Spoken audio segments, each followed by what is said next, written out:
Hello student, welcome back to my YouTube channel Arihant lecturer. प्यारे बच्चों, आज की इस वीडियो में हम बात करेंगे आपको बोर्ड एग्जाम में जीवन परिचय लिखने का सबसे बेस्ट तरीका।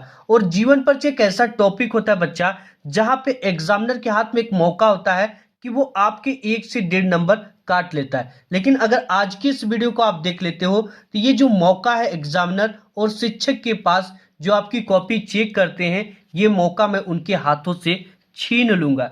क्योंकि आज की इस वीडियो में वो ट्रिक बताऊंगा कि अगर ऐसे आप लिख दोगे तो टीचर चाहकर भी आपके आधे नंबर भी नहीं काट सकता है। अगर उसका दिल पत्थर का भी होगा तो अगर उसके सामने ऐसा लिखा हुआ जीवन परिचय जाएगा तो बिल्कुल उसका दिल जो है पिघल जाएगा और आपको पूरा का पूरा नंबर देने के लिए मजबूर हो जाएगा। क्योंकि मैं खुद 7 सालों से बोर्ड एग्जाम की कॉपी चेक कर रहा हूँ, मुझे पता है कि टॉपर जीवन परिचय कैसे लिखते हैं और लिखने का सबसे बेस्ट तरीका क्या होता है, कैसे लिखने पर टीचर पूरे के पूरे नंबर आपको देते हैं। ठीक है, तो आज की इस वीडियो में हम बात करेंगे कि बोर्ड परीक्षा में जीवन परिचय आपको कैसे लिखना है। ट्रिक बताऊंगा। आज की इस ट्रिक की मदद से आप सिर्फ 5 पॉइंट याद करके पूरे जीवन परिचय को 1 से 1.5 पेज लिख दोगे।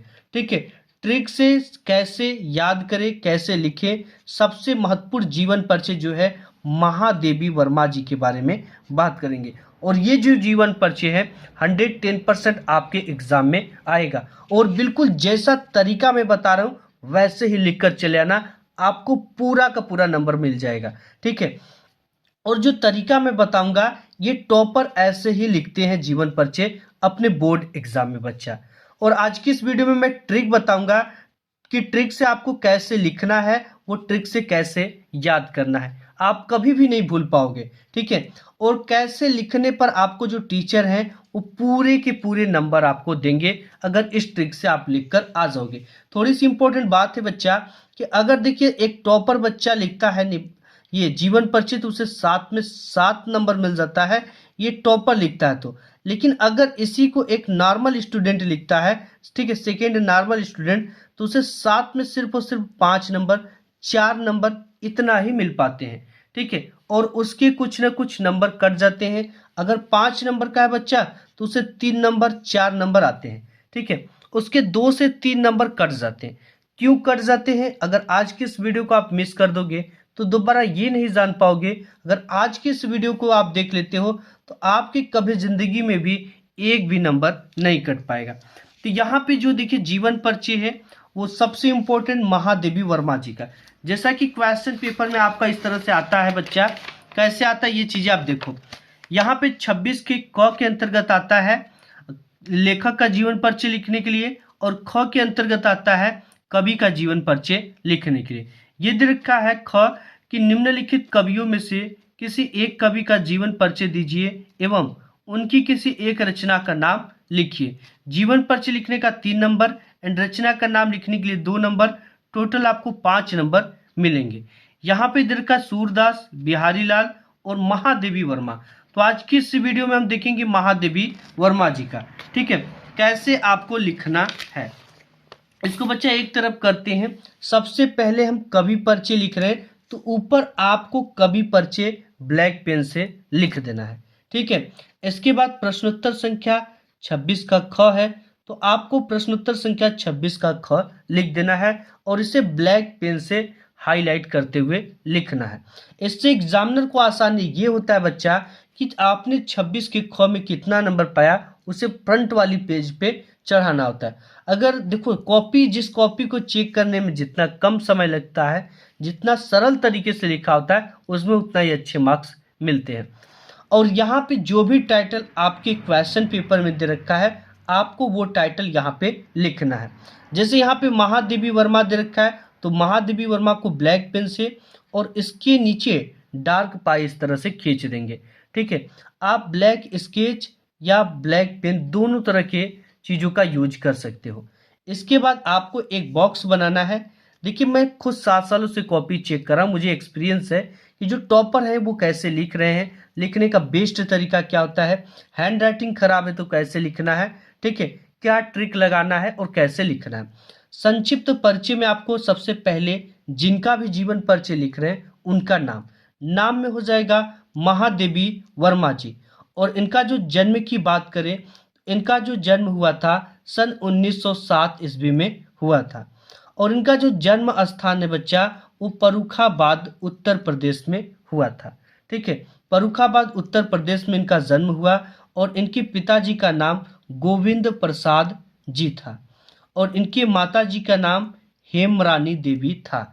ठीक है, हेमा मालिनी के नाम से याद कर सकते हो और गोविंद श्री कृष्ण को भी कहा जाता है और उनको प्रसाद भी चढ़ता है, तो इससे आपके दिमाग में ये बैठा रहेगा। ठीक है, और इनके जो माताजी का नाम था वो हेमरानी देवी था और इनकी कुछ प्रमुख रचनाएं दीपशिखा, यामा, निहार और निर्जा है।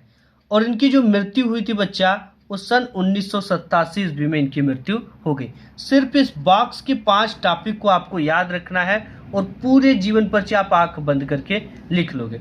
सबसे पहले बच्चा जो चीज़ें हैं यहाँ पे हेडिंग डाली गई है। हेडिंग में क्या है, जीवन परिचय, और ब्लैक पेन से इसके नीचे इस तरह से डबल पाई खींचा गया है। यहाँ पे लिखा क्या गया है, लिखने का ये सबसे बेस्ट तरीका होता है। आधुनिक मीरा के नाम से प्रसिद्ध है। देखिए, जो महादेवी वर्मा है इनको आधुनिक मीरा कहा जाता है। इस तरह से लिखोगे तो ये काफ़ी प्रभावशाली जीवन परिचय लिखना कहा जाता है।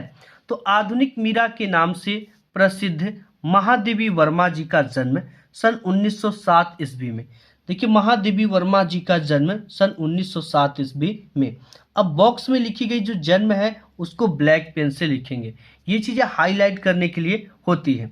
ठीक है, जन्म जो हुआ था महादेवी वर्मा जी का वो सन 1907 ईस्वी में उत्तर प्रदेश के फर्रुखाबाद में हुआ था।